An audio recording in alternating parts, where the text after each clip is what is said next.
Kit Lothwin. I'm the Senior Fraud Controls Manager for Close Brothers. They look after motor finance, premium finance, savings, assets, and I'm literally here to understand what fraud controls we can put in place to stop criminal activity.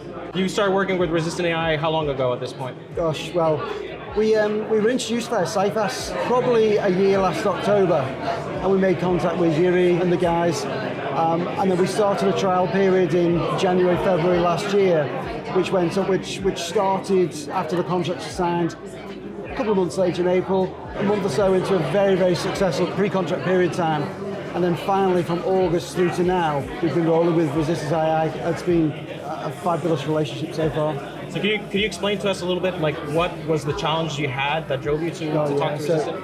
So you may be aware, but we look at motor finance in particular is what my role initially was.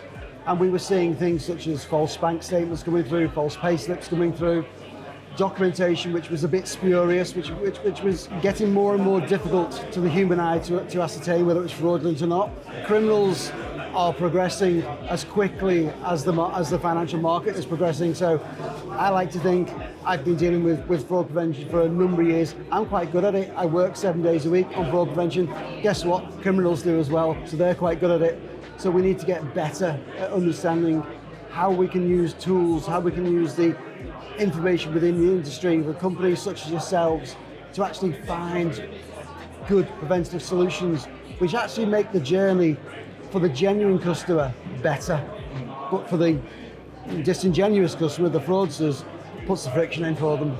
And that's what we're trying to do.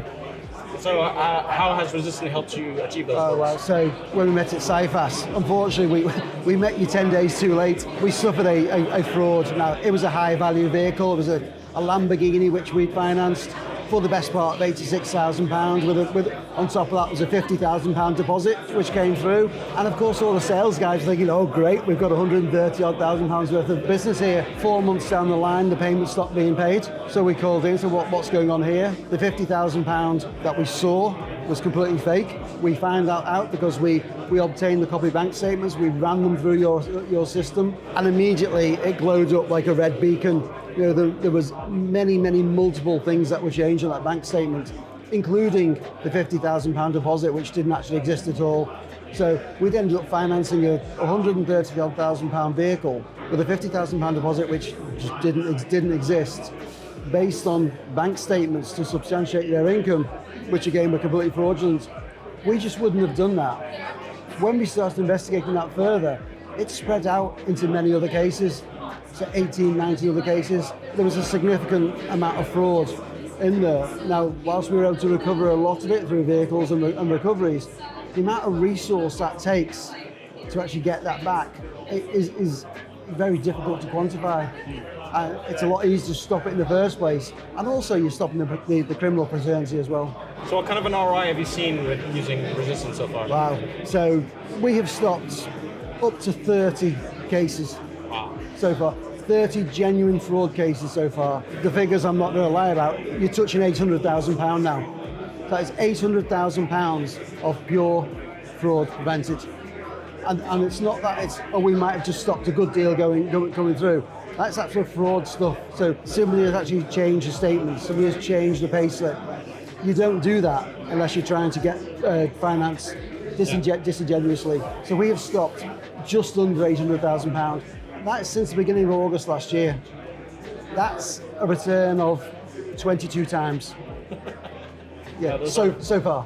In terms of how you're dealing with the lack of friction for good customers, how has that impacted your business? Our underwriters maybe used to take, say, 30, 35 minutes to look at a case. Now that's not just for fraud prevention. Yeah. That's looking at can we check the income? Can we check the statements that are coming through? But there might have been 15 minutes or so of that, which is pure fraud prevention activity. Let's have a look, is that statement genuine? Is the payslip genuine? Do we need to make a phone call to the employees to make sure it exists? We use Resistant now to put that through. It gives us a decision to say it's high risk or not. Now, clearly we still need a human to make an informed decision on that information, but it's so much better. It's because we're saying actually it's more likely to be fraud or it's more likely to be genuine. The vast majority of cases are obviously genuine, and that means that the genuine customers have a frictionless journey, and it's quicker. And in a competitive market, people want finance quickly. So it works. And in terms of the internal culture of the company, how has it? So we've been trying to improve the fraud awareness culture, making sure that people understand what fraud are, what are the risks you're actually trying to find. Bringing in a sexy tool, if you like Resistant AI, has really enhanced our ability to do that because people are interested, people are also talking fraud. It takes 12 seconds for us to put an application through, or for us to put a document through to check. It takes far longer for us to say hello in the morning to someone than to actually put a document through to say it's high risk, it's not. So people talk about, people are excited, and all of a sudden they start seeing something which is potentially fraudulent. They start, okay, what else we need to look at?